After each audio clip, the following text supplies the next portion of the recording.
안녕하세요. 오늘을 읽는 책입니다.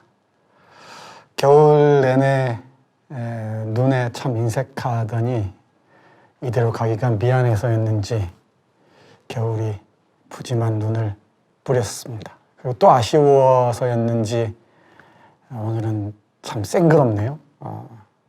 올 봄은 어떤 모습일지 궁금하기도 합니다. 오늘 소개해드릴 책은 식민지 시대를 대표하는 모더니스트 작가 박태원의 소설가 구보씨의 일일입니다. 이 소설가 구보씨의 일일은 책 제목이기도 하고요. 이 소설책에 들어있는 중편 소설의 제목이기도 합니다. 이 방송을 열심히 들으신 분들은 이 작품 언젠가 했는데 하실지 모르겠습니다. 재작년이네 벌써. 2018년 8월인가 9월인가 요 무렵에 소설가 구보씨의 일일을 소개해드렸었는데 그때는 박태원의 소설가 구보씨의 일일이 아니고 최인훈 선생의 소설가 구보씨의 일일이었습니다. 소설가 구보씨의 일일은 1930년대 박태원의 작품이 있고요. 1960년대 최인훈의 작품이 있고 그리고 1990년대에는 주인석의 작품이 있습니다. 한국문학사에서 총 3편의 소설가 구보씨의 일일이 있습니다. 다 흥미진진한 소설들입니다. 그럼 30년대 문인들 잠깐 얼굴 좀 보고 가겠습니다. 남성 작가들만 몇 명 뽑아봤습니다. 사진으로 보시는 분들은 보시죠? 맨 왼쪽에 있는 사람이 이상입니다. 그리고 가운데 있는 사람이 임화라는 시인이자 비평가이자 영화배우입니다. 그리고 맨 오른쪽에 있는 인물이 여러분 많이 좋아하시는 백석입니다. 어떻습니까? 헤어스타일에 주목해 보십시오. 대단히 모던하죠. 30년대 경성을 주름잡았던 패셔니스타들이었습니다. 네. 이상은 1937년에 일찌감치 세상을 떠났고요. 임화, 백석은 해방 이후에 북으로 가거나 또는 북에 남았습니다. 해서 이상을 제외하고는 1987년 이른바 해금이 이루어지기 전까지 한국에서는 제대로 읽히지 못했습니다. 이 사람들 틈바구니에 오늘 소개해드릴 작가 박태원이 있습니다. 박태원의 헤어스타일도 한번 보시죠. 이게 이른바 갑바 스타일이라고 해서 당시 미래파 예술가들에게 대단히 인기 있었던 헤어스타일이라고 합니다. 일본에서도 꽤 유행했던 모양이에요.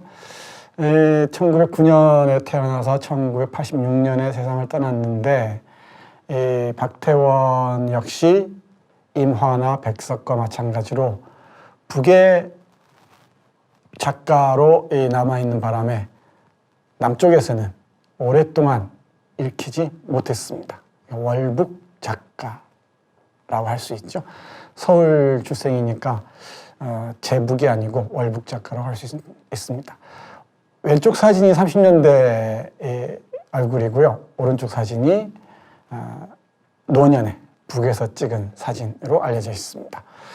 박태원의 대표작은 소설가 구보씨 일일, 올해 오늘 소개해드릴 작품이고요. 그리고 천변풍경이라는 장편 소설이 있습니다. 청계천변의 일상들을 소설로 스케치한 한국 모더니즘 문학의 대표작으로 꼽힙니다. 그리고 성탄제라는 단편 소설인데 아주 아픈 작품입니다. 그리고 오늘 소개해드리는 이유이기도 한데요. 우리 기생충의 감독, 그 감동이 아직까지도 수그러들 줄 모르고 있죠. 이 기생충의 감독인 봉준호의 외할아버지가 바로 박태원입니다. 박태원의 그 자식 중에 둘째 아드님을 제가 조금 아는데 아직도 정정하게 잘 활동하고 계십니다. 이 핏줄이라고 해야 할까요? 뭐라 해야 할까요? 외할아버지의 그 예술적 감각이랄까 감수성을 물려받지 않았나 싶습니다. 이 소설가 구보 씨의 일은 1930년대 소설사를 새로 쓰게 한 걸출한 작품입니다. 사진으로 보시겠지만은 1934년 8월 1일부터 9월 19일까지 대략 한 달 반 정도 조선중앙일보라는 신문에 연재됐습니다. 여기 그림도 주목해서 보셔야 됩니다. 이 사파라고 하는데 사파와 제자, 글씨죠. 그 글씨를 그리고 쓴 사람이 바로 이상입니다. 하융이라는 필명으로 이상이 사파를 그리고 소설의 제자를 썼습니다. 그리고 오른쪽에 보면은 오감도라는 시가 살짝 보일 겁니다. 오감도 시제 7호라고 보이죠. 이상의 대표적인 시인데 그 시가 바로 같은 신문에 실렸습니다. 이 소설가 구보 씨의 일은 소설가 구보라는 사람의 눈에 비친 1930년대 경성, 그러니까 서울의 풍경을 독특한 문체로 그린 한국 모더니즘 문학의 대표작입니다. 요즘은 그 오디오북이라고 해서 이 많은 그 배우들이나 성우들이 작품들 녹음하는 그 흐름이 있나 봐요. 제가 참 얼핏 보기에는 배우 문성근 씨가 바로 이 소설가 구보 씨의 일을 낭독한 게 있다고 합니다. 문학 작품을 읽을 때 뭐 줄거리를 알고 배경을 알고 주제를 아는 것도 중요하지만은 이 문장의 맛을 음미하는 것도 대단히 중요합니다. 소설가 구보 씨의 일일, 박태원 소설의 최고의 매력 중에 하나는 바로 문체의 맛, 문장의 힘이라고 할 수 있습니다. 그래서 이 소설가 구보 씨의 일일을 읽으실 때 또는 박태원의 다른 소설들 읽으실 때는 이 문장에 주목해서 찬찬히 읽어보시기 바랍니다. 그러면 각별하게 그 맛을 느낄 수 있지 않을까 싶습니다. 한국 문학사에서 뭐 여러 가지 의미에서 문장을 대단히 잘 쓰는 사람 중에 한 명입니다. 따옴표를 아주 많이 쓰고요. 이태준이라는 그 소설가는 박태원의 문장을 두고 마라톤 문장이라고 했습니다. 아주 길다는 의미죠. 예를 들어서 방랑장 주인이라는 소설이 있는데 이 소설 한 편 전체가 한 문장으로, 한 문장이 아니죠. 마침표가 없으니까 끝나지 않은 문장으로 이루어진 소설도 있습니다. 그런 소설들 한번 찾아보시면은 신기하기도 하고요. 대단히 재밌기도 하고 문장이 이렇게 문학에서 중요한 역할을 하는구나 라는 걸 새삼 느낄 수 있을 것 같기도 합니다. 그리고 소설가 구보 씨의 일을 할 때 늘 주목해야 할 게 뭐냐, 방법론인데 창작 방법론이라고 한다면은 그 창작 방법론을 일컬어서 고현학이라고 합니다. 그리고 고고학이 과거의 이 역사를 연구하는 학문이라면은 고현학은 현대를 연구하는 학문입니다. 그래서 도시를 돌아다니면서 도시의 풍습이나 사람들의 행태 또는 여러 거리의 모습, 풍경 등을 소설로 옮기는 것을 고현학이라고 합니다. 일본의 민속학자가 쓴 말을 문학에서 전용한 사례로 볼 수 있을 듯합니다. 그래서 이 소설가 구보 씨의 일은 구보가 집을 나와서 백화점과 또 전차, 경성역, 다방, 술집, 거리, 집 등등을 쭉 돌아다니면서 하루 동안 본 경성의 풍경들을 그리고 있는 소설입니다. 특별한 뭐랄까요, 이 에피소드나 전체적인 탄탄한 구성 이런 건 좀 다릅니다. 우리가 읽어봤던 소설은 좀 다릅니다. 산책자인 구보의 눈에 비친 이 경성의 다양한 풍경을 글로 스케치한 작품, 이 정도로 일단 이해해 주셨으면 좋겠습니다. 그럼 실업자인 아들, 밤낮 싸돌아다니는 아들을 둔 어머니의 마음이 어떤지 잠깐 보겠습니다. 우리 구보의 나이는 26. 장가갈 생각은 거의 없는 것처럼 보입니다. 이런 문장이 앞에 놓여 있어요. 직업과 아내를 갖지 않은 26살짜리 아들은 늙은 어머니에게는 온갖 종류의 근심, 걱정거리였다. 우선 낮에 한 번 집을 나서면 아들은 밤 늦게나 되어 돌아왔다. 어머니는 어디 월급짜리라도 구할 생각은 없이 밤낮으로 책이나 읽고 글이나 쓰고 혹은 공연스레 밤중까지 쏘다니고 하는 아들이 보기에 딱하고 또 답답하였다. 어머니 마음이 이렇습니다. 여러분 같으면 어떻게 하시겠습니까?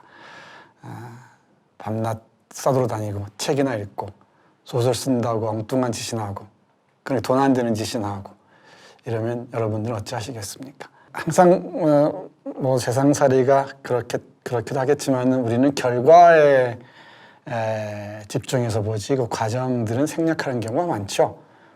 어떤 사람이 일정 정도 이름을 얻었다 싶으면은 그 얻은 이름에만 초점을 맞추지 그 이름을 얻기 위해서 그 자리에 가기 위해서 얼마나 많은 그 노력을 했는지 얼마나 많은 애를 썼는지 그 생각은 잘 안 하는 것 같아요.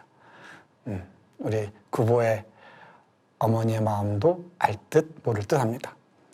이런 구보 역시 뭐 마음이 편치는 않을 겁니다. 이 소설의 핵심은 고독과 행복 찾기인데요. 키워드 중에 하나가 고독입니다. 이 소설가 구보시 일에서 가장 깊은 인상으로 남는 게 바로 고독이라는 단어인데 여러분들의 고독과 한번 나란히 세워놓고 비교해 보시기 바랍니다. 문장을 보면 이렇습니다. 구보는 고독을 느끼고 사람들 있는 곳으로 약동하는 무리들이 있는 곳으로 가고 싶다 생각한다. 그는 눈앞에 경성역을 본다. 그곳에는 마땅히 인생이 있을 게다. 이 낡은 서울의 호흡과 또 감정이 있을 게다. 도회의 소설가는 모름지기 이 도회의 항구와 친하여야 한다. 그러나 물론 그러한 직업의식은 어떻든 좋았다. 다만 구보는 고독을 3등 대합실 군중 속에 피할 수 있으면 그만이다. 그러나 고독은 오히려 그곳에 있었다. 구보가 한 옆에 끼어 앉을 수도 없겠으리 사람들은 그곳에 빽빽하게 모여 있어도 그들의 누구에게서도 인간 본래의 온정을 찾을 수는 없었다. 그네들은 거의 옆의 사람에게 한마디 말을 건네는 일도 없이 오직 자기네들 사무에 바빴고 그리고 간혹 말을 건네도 그것은 자기네가 타고 갈 열차의 시각이나 그러한 것에 지나지 않았다. 그네들의 동료가 아닌 사람에게 그네들은 변소에 다녀올 동안에 그네들 짐을 부탁하는 일조차 없었다. 남을 결코 믿지 않는 그네들의 눈은 보기에 딱하고 또 가엾었다. 이런 풍경입니다. 고독을 피해볼까 싶어서 사람들이 북적거리는 경성역을 찾아갔는데 이곳에도 역시 고독만이 자신을 기다리고 있습니다. 사람들은 많지만 사람들은 다 자신에게 열중하고 있을 뿐 남에게는 눈길조차 주지 않죠. 군중 속의 고독이라고 줄여서 말할 수도 있겠지만 산책으로 하루를 보내는 구보에게는 아주 뼛속 깊이 아프게 이 고독이 와 닿았을지도 모르겠습니다. 이렇게 고독한 구보는 경성역뿐만이 아니고 여기저기를 돌아다닙니다. 그러면서 나의 행복이 있을지 생각을 하죠. 그 과정에서 친구도 만나고 또 어떤 오래전에 부딪혔던 여성도 만나고 또 이 황금을 노리고 열차를 기다리고 있는 사람들 보기도 하고 이 경성의 다양한 그 풍경들을 그립니다. 또는 기억 속에 동경에서 만났던 여성을 떠올리기도 하고요. 그러다 새벽 2시쯤 집으로 돌아올 무렵입니다. 친구와 이런저런 마지막 만남을 갖고서 이제 집으로 돌아올 순간이죠. 시간은 새벽 2시를 향해 가고 있습니다. 그 벗이 이렇게 말합니다. 좋은 소설을 쓰시오. 벗은 진정으로 말하고 그리고 두 사람은 헤어졌다. 참말 좋은 소설을 쓰리라. 번드는 순사가 모멸을 가져 그를 훑어보았어도 그는 그것에서 거의 불쾌를 느끼는 일도 없이 오직 그 생각에 조그만 한계의 행복을 갖는다. 새벽 1, 2시면 새벽이라고 할 수 있죠. 이 새벽녘에 벗하고 헤어집니다. 아니, 벗은 아마 이상이 아닐까 싶은데 박태원의 소설 중에 이상을 주인공으로 한 소설들이 몇 편 있습니다. 이상과 헤어지면서 이상이 좋은 소설 쓰시오라고 얘기합니다. 그리고 두 사람 헤어지죠. 그러면서 정말 좋은 소설을 쓸 것이라고 다짐을 합니다. 근데 번을 드는 순사가, 그러니까 순찰을 하는 순사가 모멸 섞인 눈길로 바라봐도 우리 구보는 개의치 않습니다.